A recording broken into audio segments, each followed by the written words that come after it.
Bonjour et bienvenue pour cette nouvelle vidéo Timing Invest. Il s'agit de la série Apprendre l'analyse technique, les fondamentaux. Je suis enchanté de vous présenter cette nouvelle vidéo, la deuxième d'initiation à l'analyse technique. Je vous rappelle qu'elle est destinée aux débutants.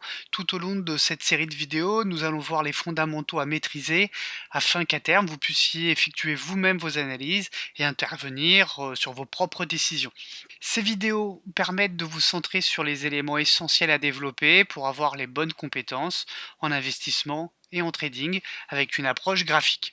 Si vous souhaitez en savoir davantage sur moi et sur mon activité, je vous propose de consulter mon blog à l'adresse qui figure en bas à droite. Je vous invite également à vous abonner à la chaîne YouTube et de sélectionner la petite cloche pour ne pas louper les prochaines parutions. Allez, c'est parti, on commence tout de suite. Voici la représentation graphique la plus utilisée, qu'on appelle graphique en représentation en courbe continue. Donc en fait, elle permet simplement de voir de manière très simple les cours de clôture reliés entre eux, qui nous permet de voir l'évolution de l'actif. Donc ici, c'est le même type de graphique, hein. Ce type de représentation a des avantages, il est simple et lisible, mais il est très limité en termes d'informations. Je vous invite donc à les oublier définitivement à partir de maintenant et de passer sur des représentations plus utiles. Il est possible de représenter les cours de diverses manières. Voici deux exemples parmi les plus connus, les bar charts et les graphiques en points et figures. Mais celui qui offrira la meilleure lecture du comportement des opérateurs, c'est la représentation en chandelier japonais. Donc voici un graphique en chandelier japonais. Donc on voit ici la période. Donc là, ça va de novembre à mai de l'année suivante. Ce que vous avez sur le graphique en vert et en rouge, ce sont les fameux chandeliers japonais. Ce à partir de quoi vous serez capable d'analyser et interpréter les tendances des marchés avec un peu de pratique.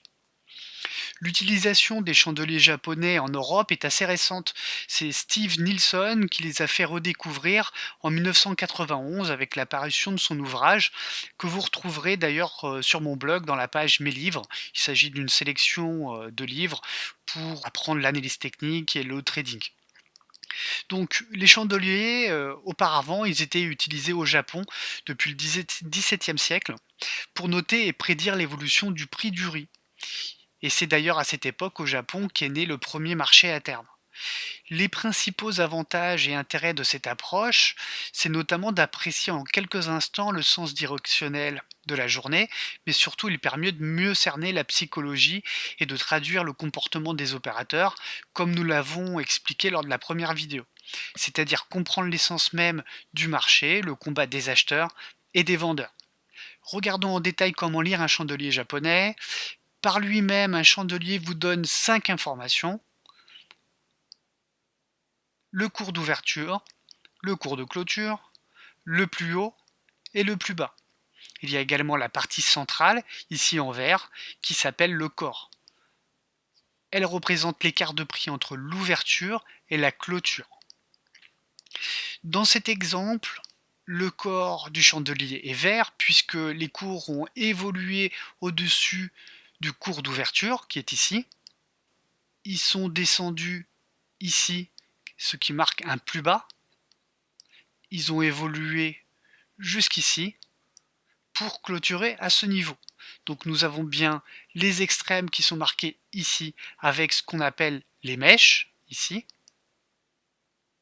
et le corps en vert. Lorsque le chandelier ouvre à la baisse, le sens est inversé pour le niveau d'ouverture. Il est donc ici. On a une mèche ici qui montre que les cours sont montés jusqu'à ce niveau de prix.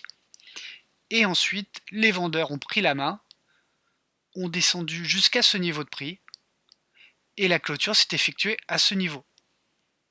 Donc un corps rouge qui marque la baisse suite à l'ouverture du chandelier. Regardons maintenant les différents aspects que peuvent prendre les chandeliers. Les chandeliers à grand corps, sans ou pratiquement sans mèche, haute et basse, sont ce qu'on appelle des marubozu. Lorsqu'ils sont verts, ils représentent la force des acheteurs, et lorsqu'ils sont rouges, ils marquent la puissance des vendeurs sur la période. plus le Marubozu sera grand et plus significatif sera l'impact sur le marché. Dans la méthode que j'utilise, la méthode GTS, il aura une grande importance et il délivrera un message particulier. Il est nommé le chandelier de déséquilibre. Les chandeliers avec de petits corps et de petites mèches sont des chandeliers qui mettent en avant l'indécision des opérateurs et représentent le resserrement de la volatilité et une pause du marché dans une tendance.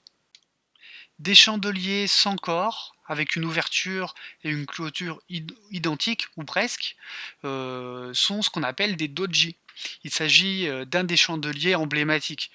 Il est très connu, il reflète une période durant laquelle les haussiers et les baissiers se sont livrés un combat au terme duquel il n'y a pas eu de vainqueur. Il marque en fait l'indécision des opérateurs. S'il apparaît au sommet d'un mouvement haussier important, il marque un essoufflement de la tendance haussière et donc peut-être un retournement. Nous allons maintenant prendre un exemple pour comprendre comment évolue et fonctionne le chandelier japonais. Nous avons ici le niveau d'ouverture. Le chandelier débute, ce sont les haussiers qui ont la main. On voit qu'un plus haut vient d'être marqué, les cours se battent et redescendent. On passe en territoire négatif en approchant de la clôture du chandelier. Le chandelier termine sur un plus bas. Une fois la clôture du chandelier, on peut en faire l'analyse. Car nous l'avons vu durant l'exemple, durant son évolution, son sens peut être biaisé ou mal interprété. Vous constatez que le chandelier avait commencé par représenter un chandelier où les acheteurs avaient le contrôle. Cependant, à la fin du chandelier, la représentation est toute différente et donne des informations contraires à son début. Pour cette raison, je vous donne un conseil. Pour bien interpréter les chandeliers, attendez toujours la clôture de celui-ci avant de prendre une décision et d'en faire la bonne lecture. Normalement, maintenant, vous devriez avoir une question importante. Mais quelle est la durée d'un chandelier? Et oui, si je reformule la question, combien de temps s'écoule entre l'ouverture et la clôture? Eh bien, cela va dépendre de l'unité de temps que vous allez choisir. Ici sur la gauche, vous avez le graphique et vous pouvez sélectionner la durée d'un chandelier. Ici est sélectionnée la durée journalière, c'est-à-dire que le chandelier dure une journée complète de cotation. Il permet de voir la journée de cotation complète en un seul chandelier si vous préférez. Donc vous avez différents types d'unités de temps. Ça va donc de l'annuel jusqu'à des durées très très courtes, une minute ou même inférieures. Pour bien choisir, en fonction de votre profil et de ce que vous souhaitez faire, vous utiliserez des unités de temps différentes. Pour les day traders, une unité de temps entre 5 minutes et 1 heure. Pour les swing traders, les unités de temps comprises seront entre le 1 heure, le 4 heures et le journalier. Et enfin, les investisseurs utiliseront des unités de temps journalières et hebdomadaires. Un conseil important, plus l'unité de temps choisie sera longue, exemple 4 heures, journalier, hebdomadaire, plus le chandelier aura du sens et un point important dans votre analyse. Si on regarde maintenant le graphique que nous avions à l'écran tout à l'heure, on va essayer de repérer ici les chandeliers étudiés. Nous avons vu tout à l'heure le Marubozu. Ici, on peut estimer qu'on a un Marubozu. Voilà, vous voyez que je dessine très très bien. Ici, le chandelier ici en vert. Pourquoi c'est un Marubozu? Puisqu'il est plus large, plein, avec peu de mèches par rapport aux chandeliers précédents qui sont ici.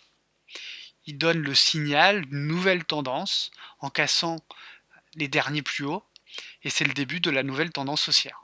Nous avons vu également des toupies. On peut les voir ici. Nous avons une toupie. Vous en avez également d'autres ici. Et enfin les doji qui sont ici. Donc à la fin de la tendance haussière.